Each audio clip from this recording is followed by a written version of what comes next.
ফরিদপুর জিলা স্কুলের ১৮৫ বছরের দীর্ঘ ইতিহাস যে রাতে স্মরণীয় হয়ে থাকার কথা ছিল, সেই রাতই রূপ নিল আতঙ্ক, ইটপাটকেল আর রক্তাক্ত এক বিশৃঙ্খলায়। ২৬ ডিসেম্বর রাত ৯টার দিকে স্কুল প্রাঙ্গণের মঞ্চে যখন উঠতে প্রস্তুত দেশের জনপ্রিয় ব্যান্ড তারকা জেমস, তখনই অতর্কিত ইটপাটকেলের হামলায় পুরো আয়োজন রূপ নেয় এক রণক্ষেত্রে।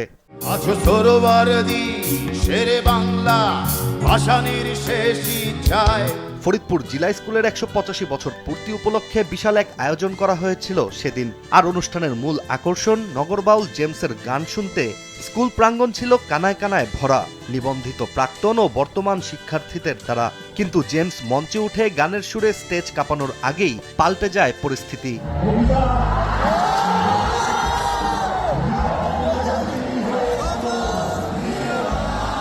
প্রত্যক্ষদর্শী ও আয়োজক সূত্র জানিয়েছে, মূল অনুষ্ঠান শুরুর ঠিক আগ মুহূর্তে বহিরাগতদের একটি দল ভেতরে ঢোকার চেষ্টা করলে আয়োজকরা তাদের বাধা দেয়, আর এরপরই শুরু হয় উত্তেজনা।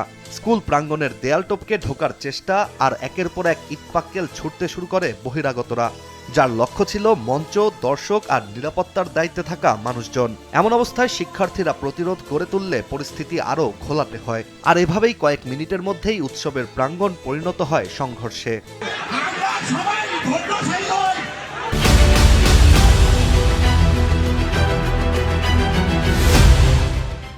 কনসার্ট ঘিরে শুরু হওয়া সংঘর্ষে ইটের আঘাতে আহত হন অন্তত ২৫ থেকে ৩০ জন। আর ওই সংঘর্ষ থামাতে নিরাপত্তার দায়িত্বে থাকা ব্যক্তিরা চেষ্টা চালালেও পরিস্থিতি নিয়ন্ত্রণের বাইরে চলে যায়, যার ফলেই জেলা প্রশাসকের নির্দেশে জেমসের সঙ্গীতানুষ্ঠান বাতিল করার ঘোষণা আসে রাত ১০টার দিকে মঞ্চ থেকে। তুমি ধানের শীষে মিশে থাকা শহীদ জিয়ার শপথ। এদিকে স্থানীয় সংবাদ মাধ্যমের তথ্য অনুযায়ী বর্ষপূর্তির অনুষ্ঠান ও কনসার্টের পুরো আয়োজনটি ছিল কেবল নিবন্ধিত অংশগ্রহণকারীদের জন্য। কিন্তু জেমসের আসার খবরে স্কুলের বাইরে হঠাৎই ২০ থেকে ২৫ হাজার মানুষের ঢল নামে। এই উত্তেজনা কমাতে বাইরে দুটি বড় প্রজেক্টর বসানো হলেও তাতে সন্তুষ্ট হননি বাইরে থাকা জনতা।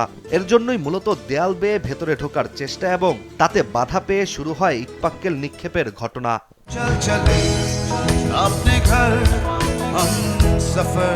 কিন্তু দেশের এই অপ্রত্যাশিত ঘটনাকে বিকৃত ও ভুল তথ্য দিয়ে উপস্থাপন করেছে প্রতিবেশী দেশ ভারতের মিডিয়া, যেখানে এনডিটিভির মতো আন্তর্জাতিক মানের একটি গণমাধ্যম তাদের প্রতিবেদনে জেমসের কনসার্টে হামলার ঘটনাটিকে বাংলাদেশে উগ্রপন্থী গোষ্ঠীগুলোর ক্রমবর্ধমান দুঃসাহসেরই স্পষ্ট ইঙ্গিত বলে তুলে ধরেছে।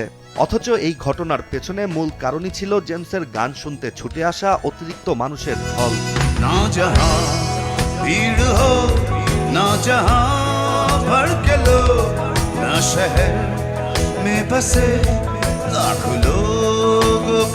তবে এই ঘটনার মধ্য দিয়ে আবারও প্রশ্ন ওঠে, বাংলাদেশের শিল্পী, সংস্কৃতি আর মুক্ত সৃজনশীলতার নিরাপত্তার অবস্থা কোথায়? কারণ হাজারো মানুষের সামনে একজন কিংবদন্তি শিল্পীর কনসার্ট যখন ইটের আঘাতে থেমে যায়, তা দেশজুড়ে আলোচনার কেন্দ্রবিন্দু হয়ে ওঠে। তবে এখন এই ঘটনা নিয়ে ক্ষোভ আর উদ্বেগে উত্তাল সামাজিক মাধ্যম থেকে শুরু করে দেশের সাংস্কৃতিক অঙ্গন।